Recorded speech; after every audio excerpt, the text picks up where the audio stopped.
Hi everyone, welcome to my channel where we can go on a journey together to live our highest, truest, and most fulfilled version of ourselves. Please don't forget to subscribe and hit the notification bell so you will know every time I'll post a video. Thank you so much.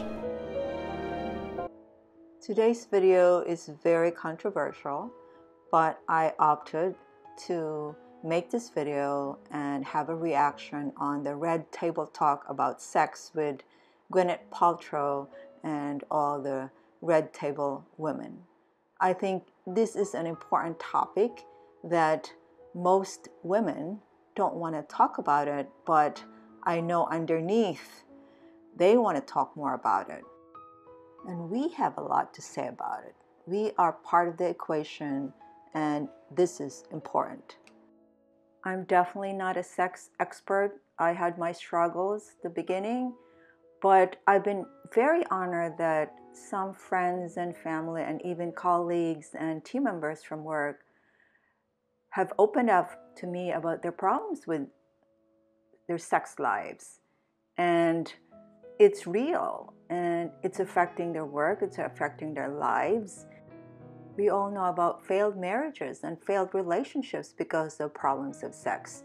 And I have to say, if you're not happy with your sex life, it does permeate to other aspects of your life, and that is fact. For you, such an important subject. Yeah. I really do believe that you can't really talk about women's wellness without talking about her sexual wellness, and that's a really important pillar in overall wellness, because so many of us throughout our lives have experienced some level of disconnection from ourselves because of trauma or, shaming or from partners. Right. And if you have a woman who's disconnected from herself, or she feels shame around her sexuality, or she's not comfortable in her sexuality, it's like she's cut off from her truest self. And sex is so interesting because it's this microcosm for what's going on holistically in your life, right? Like, if you're really honest with yourself and you've really done work on yourself, generally you can be really close to yourself in a sexual way. And if there's a block, you can say, oh, there's a block here, or this doesn't feel right to me. And I just felt like it was so fascinating that it's still taboo, that we even me, like, even though I'm helping facilitate all of these conversations, I'm still shy to talk about my sexual stuff, So it's like, how can we start to create a conversation where we can just eliminate shame from women's lives? And there's no better place to do that than around sex, I think. It is so true. The subject is often looked at as a taboo and doesn't always translate into comfortable conversation. Communication is part of having good sex. But when you avoid these conversations, you might avoid awkwardness, but you're also setting for suboptimal sex. By having these conversations, you and your partner's relationship can have emotional, psychological, and mental benefits. We can't underestimate how much pain is caused between two people when they feel that they don't have the language to tell each other what's wrong, what they like, what they don't like. Couples unfortunately fail all the time because the conversation sounds so threatening. I always tell people, Rodney's my husband, and I say, Rodney and I can talk about anything. Right. We can talk about anything. Amazing. But the conversation about sex is difficult. Right. It doesn't mean we're not talking, but it's difficult. Yes. And I still feel very shy about it. I still have shame. I still have all of these emotions that make the conversation difficult. Right. Yeah. Right. It's not just about pleasure. Other topics about sex include sexual health, how frequently we have to have sex, how to explore unknowns, how to deal with differences in what we and our partners enjoy. This will help build a foundation for a better relationship as you learn about each other and explore new things together, all while being on the same page. That is the secret, I think. Own struggles with sex, like, you know, communication. What has healed for you? You know what was the most striking thing for me was to remember how important it is for women to speak up for themselves. Yeah. And we're not generally conditioned to really speak up for themselves. Yeah. What happens when you don't speak up for yourself? You're also not accountable. That's really true. You know what I mean? You're not saying, hey, this is my half of this, or this is like where I feel lacking, or here's my insecurity. Yeah. It's so important for us to be accountable for our sexual selves. And if we're uncomfortable or we're not getting what we want, we have to muster the bravery to say, could I ask you this question? Or like, let's talk about this. Right. Like, because as soon as you make it unthreatening, then it's easier for couples to have a conversation, right? It's not, you do something wrong, or I don't like when you do this. It's just like, hey, I've been too shy to have this conversation with you. Like, is it okay if we talk about this? That's a great way to start the conversation. Communicating such intimate needs require a high level of confidence and trust. At the same time, communication builds that confidence and trust.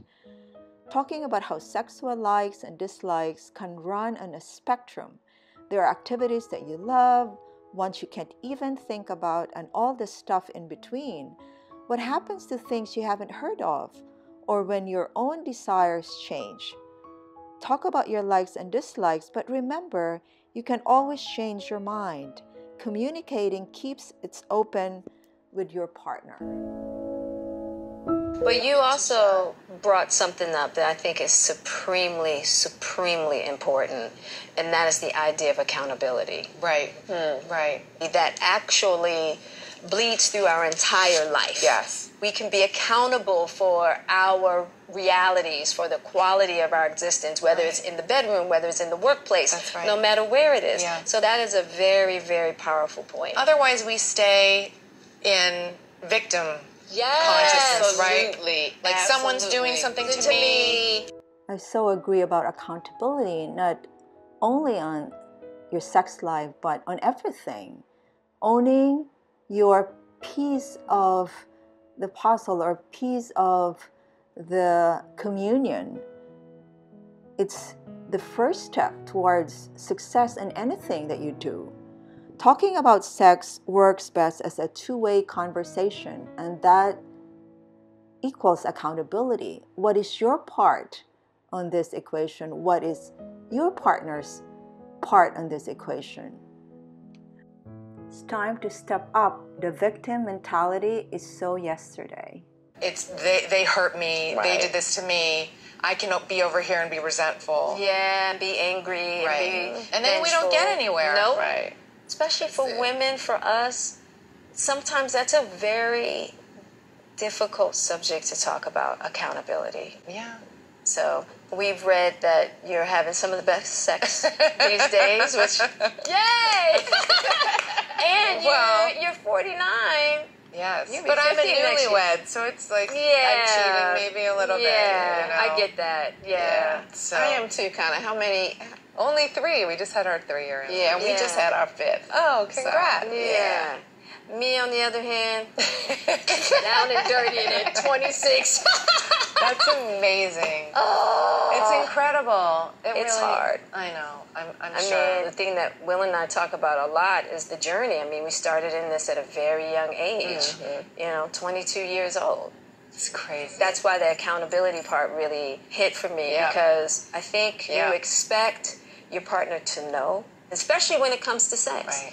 It's like, well, if you love me, you should know. Right. You should be able to read You my should mind. read my mind. Yeah. That's a pitfall. huge pitfall. Yeah, it is. I hate that. You know, Isn't it weird though? It's like someone doesn't read your mind and we feel crushed. crushed. Like we feel so disappointed. Where do we get that don't from? know. I think don't it's know, because I don't feel like that at romanticized. all. I guess, or maybe I've just grown out of it. I think it's you like you probably- gotta tell me what you need. Like I can't read your mind. Right. Because I've grown out of it too. Yeah. Tell me Right. what you need, tell me what you want, and on top of it, I know that I have to be accountable to do the same. And do you? I really try. Yeah. But differences shouldn't result in ultimatum. You don't break up or end a relationship because you have a conflict of interest in sex. go deeper and go back why you love each other unconditionally in the first place. For example, you want to live in New York and your partner wants to live in Kansas. The solution is absolutely not to split the difference and live in Kansas, but you are willing to sacrifice, both of you. Talk about what attracts you in that city in the first place. Is it the location, the nightlife, the museums? Your partner wants a place near the water with a lot of international population. The real answer might be Miami. Certainly a cross-country move is not as complicated as talking about sex, but both have the same takeaway. Learn to compromise to find happiness together. Regular communication is an important component of any great relationship, and that includes talking about sex.